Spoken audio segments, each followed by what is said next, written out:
When the world is sick, can no one be well? But I dreamt we were all beautiful and strong.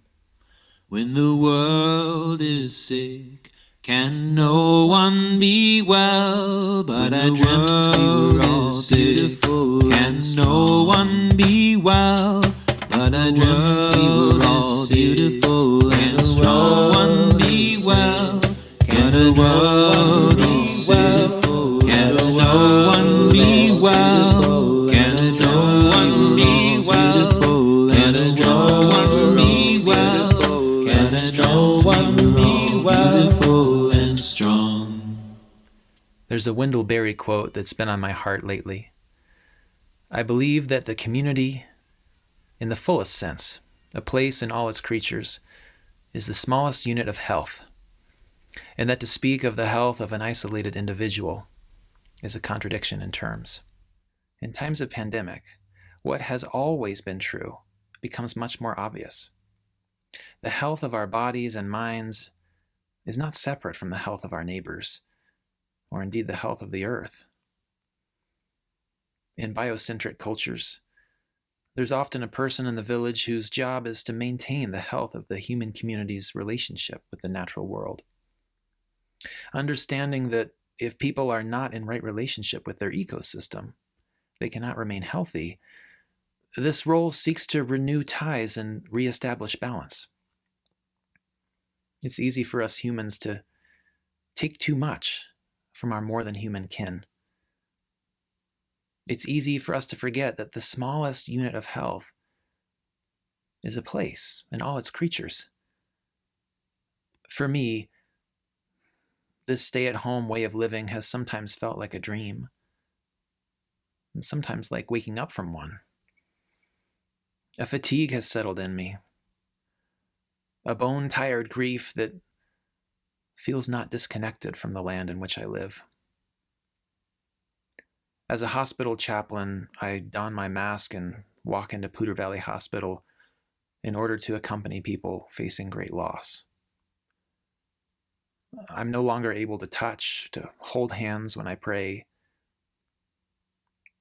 Yet I've never been so aware of my proximity to other people. Though we are physically distanced, we are called to be proximate right now. To be close to our own fragility as human beings. It's a reality I think we have to take in small doses. But we can't afford to distance from the truth of our vulnerability. In the hospital, sometimes all I can do is say, wow, this is harder than we could have imagined. I'm going to meet you here in this place, as painful as it is, and we're going to take a leg of this journey together. Sometimes I think I can hear the wind in the trees whispering something similar to me as I walk my daughter down the street to the park. Except we, us humans in our environment, we don't get to part ways. We are in this together all the way through.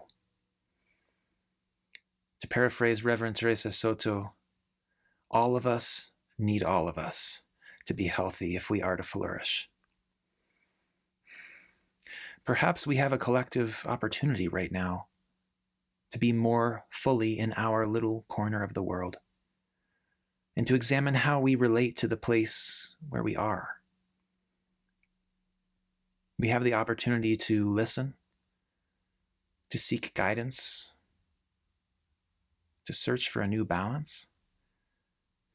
And some of us will just be trying to make it through the next day, or the next hour, or the next minute. And that's okay. That's understandable. Yet each one of us is connected to this larger story, a story of an ecological system seeking balance in an off-kilter world. When we remember that our community is larger and closer than we have imagined, we can join our lives to this larger song. and seek health anew together. Can no one be well?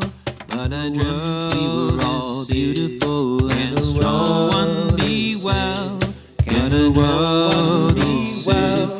Can no one be well?